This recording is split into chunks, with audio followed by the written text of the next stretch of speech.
बिस्मिल्लाहिर्रहमानिर्रहीम। अस्सलाम वालेकुम नाज़रीन, नुक्ता में खुश आमदीद। नाज़रीन, कुदरत का असूल है कि अगर किसी चीज़ को अरूज हासिल है तो कल इसको ज़वाल भी ज़रूर आएगा। इस फ़ानी दुनिया में कोई चीज़ भी हमेशा के लिए नहीं बनती। तारीख गवाह है कि बड़े बड़े बादशाह आए और उन्होंने सल्तनतें बनाई, हुक्मरानी भी की, मगर एक वक्त ऐसा आया जब उन्हें इसी कुदरती असूल के सामने झुकना पड़ा और यूं उनकी बादशाहत और सल्तनत महज तारीख का हिस्सा बनकर रह गई। आज की हमारी इस वीडियो का मौजू दुनिया के सबसे ताकतवर इस्लामी सल्तनत उस्मानिया के सबसे बदतरीन सुल्तान के मुतालिक है, जिसने इक़्तिदार में आते ही दीन और दुनिया दोनों को ही भुला दिया और अपनी अय्याशियों में इस कदर मदहोश हुआ कि सल्तनत ज़वाल का शिकार हुई। वो जालिम अय्याश सुल्तान कौन था और वो किसका बेटा था और उसने ऐसे कौन से कारनामे सर अंजाम दिए जिसकी वजह से सल्तनत ज़वाल का शिकार हुई और आखिरकार इस सुल्तान की मौत कैसे हुई? ये तमाम सवालात और इससे जुड़ी मज़ीद मालूमात को जानने के लिए हमारी इस वीडियो को आखिर तक ज़रूर देखें।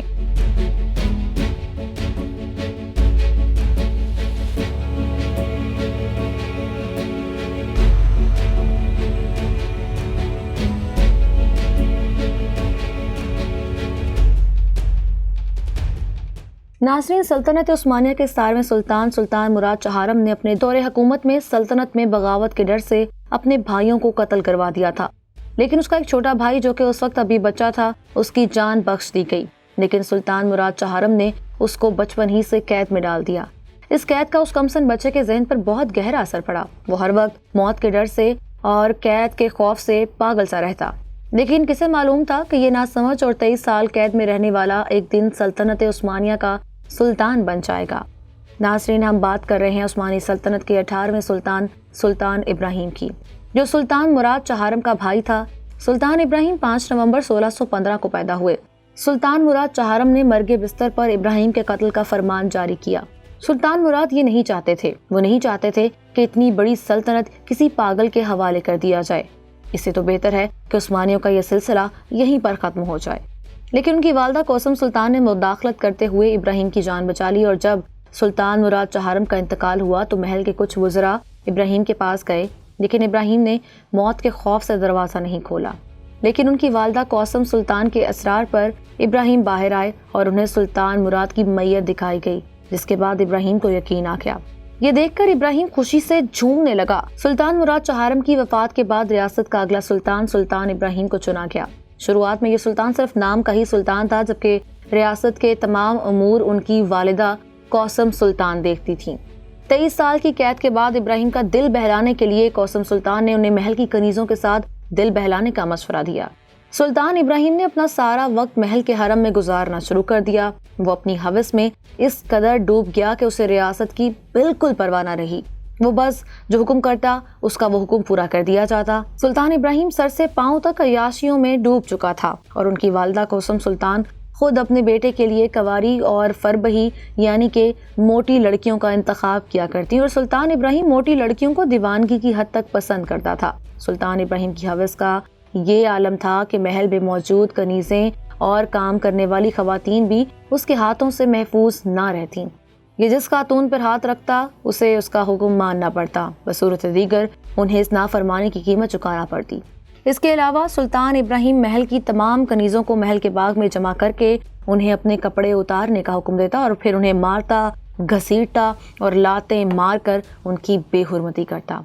नाज़रीन, एक मरतबा सुल्तान की हवस भरी नज़र उस वक्त के मुफ्ती आज़म की जवान बेटी पर पड़ गई और सुल्तान ने उसे शादी का पैगाम भेजा। मुफ्ती आज़म, जो कि अपने ज़ाहद व तकवा की वजह से मशहूर थे, वो सुल्तान इब्राहिम की हरकतों से बखूबी वाकिफ थे। इसीलिए मुफ्ती आज़म ने रिश्ते से इनकार कर दिया और इस इनकार पर सुल्तान इब्राहिम सीख पा हो गया और उसने मुफ्ती की बेटी को अगवा करके उसे कई दिन तक अपने महल में रखा और जब इब्राहिम ने इस लड़की से अपना दिल भर लिया तो उसको वापस उसके बाप के पास भेज दिया।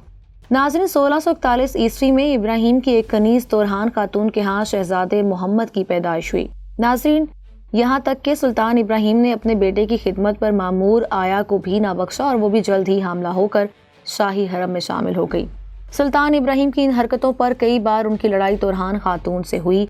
एक मरतबा जब इब्राहिम को गुस्सा आया तो उन्होंने तोरहान के हाथों से اپنا بیٹا چھین کر تالاب میں پھینک دیا، لیکن خوش قسمتی سے شہزادہ محمد کی جان بچا لی گئی۔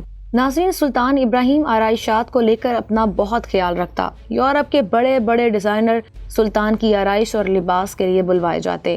سلطان اپنے کپڑوں اور اپنے جسم کو ہر وقت خوشبوؤں سے تر رکھتا، خاص طور پر اسے عنبر کی خوشبو بہت پسند تھی۔ سلطان کے اس دور میں بہت سے مذائقہ خیز ٹیکس لگائے گئے، جن میں سلطان کی خوشبو کے لیے عنبر نامی ٹیکس بھی عائد کیا گیا۔ یہ ٹیکس صرف اسی لیے لگا دیا گیا کہ یہ بادشاہ کو پسند ہے۔ ایک مرتبہ سلطان ابراہیم کی نظر ایک گائے پر پڑی اور یہ گائے سلطان کو اس قدر پسند آئی کہ ابراہیم نے اس کے مجسمے تیار کیے، یعنی کہ یہ ایک ایسا سلطان تھا جس سے عورتیں تو کیا اس دور کے جانور بھی محفوظ نہ تھے۔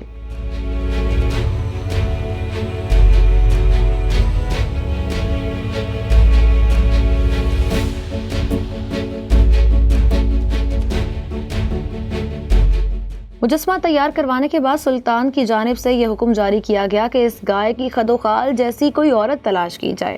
بہت مشکل کے بعد آرمینیا سے خاتون شکر پارا کو سلطان کے حرم میں پیش کیا گیا۔ سلطان کو شکر پارا بہت پسند آئی۔ ایک دفعہ شکر پارا نے سلطان کو بتایا کہ ان کی ایک کنیز محل کے کسی بیرونی شخص کے ساتھ تعلقات بنائے ہوئے ہے، لیکن وہ اس کنیز کی شناخت نہیں کر سکتی۔ سلطان نے طیش میں آ کر اپنی تمام کنیزوں کو سمندر میں پھینکوا دیا، ماں سوائے تورہان خاتون اور شکر پارا کے۔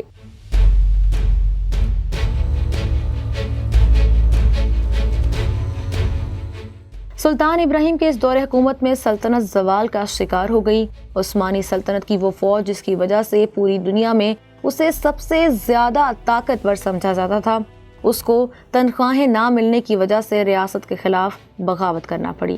جینیسریس فوج نے ریاست کے وزیر کو قتل کر کے محل بھیج دیا، لیکن سلطان ابراہیم کو ریاست میں اس ٹوٹ پھوٹ سے کوئی بھی فرق نہ پڑا۔ ریاست کے وزراء سلطان کے ہاتھوں کھلونا بن چکے تھے۔ اس سب کے بعد مفتی اعظم، جو کہ خود اس سلطان کے عتاب کا شکار ہو چکے تھے، انہوں نے سلطان کے خلاف فتویٰ جاری کر کے اسے معزول کر دیا اور ایک مرتبہ پھر ابراہیم کو قید میں ڈال دیا گیا اور اس کی جگہ سلطان ابراہیم کے کم سن بیٹے محمد کو سلطان بنا دیا گیا۔ اور عثمانی فوج جینیسریس نے ابراہیم کے حق میں بغاوت کے خوف سے اسے قید خانے میں ہی قتل کر دیا۔ ابراہیم اپنی موت کے وقت معافی مانگتا رہا، لیکن اس کی ایک نہ سنی گئی اور اسے 1648 میں 32 سال کی عمر میں قتل کر دیا گیا۔ قتل کے بعد ابراہیم کو مسجد آیا صوفیہ میں ان کے چچا سلطان مصطفیٰ اول کے پہلو میں دفن کر دیا گیا۔